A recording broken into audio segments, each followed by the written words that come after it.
Hi everyone. আসলে social media খুললে এখন শুধু বিয়ের খবর, চাঁদের আলোর খবর, এখন শুধুই বাইরে।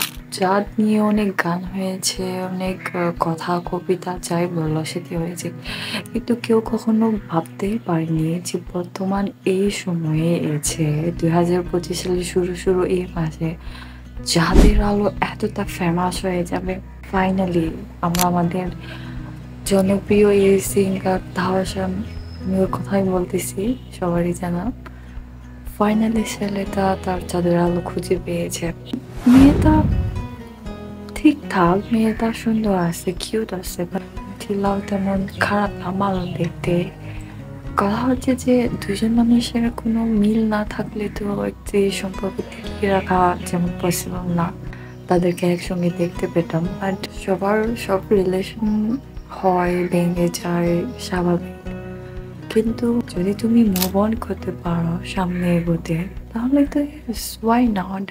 এই মেয়েটার সাথে এখন যে আমরা তার সাথে বিয়ে দেখেছি, তার সাথে যদি তার আগের স্টোরি তা ভুলে যদি মুভ অন না করতো, যে আমি অন্য কারোর সাথে আমি জড়াবো, আমি তাকে বিয়ে করব, এরকম সিচুয়েশন ক্রিয়েট হতো না। মুভ অন করতে পেরেছে বলে কারোর সাথে তারা সেই বিয়ের বন্ধনে আবদ্ধ হয়েছে। তার সাথে বিয়ে হয়ে গেল, বা ভেবেছিলাম সে সিঙ্গেল থাকবে। আমরা দেখো সিঙ্গেল। আমরা শুধু তাকাই থাকবো, আমরা শুধু দেখে থাকবো যে মানুষের বিয়ে হয়ে যাচ্ছে, এই বিয়ে হচ্ছে, ওদের আর কোথায় আমরা। আমরা সিঙ্গেলরা শুধু দেখে থাকবো যে কবে কবে। আমরা অনেক ছেলেরা মন ভেঙে গেছে, কেননা তাদেরও এরকম একটি পার্টনার থাকতো, তারা বিয়ে করতে পারতো।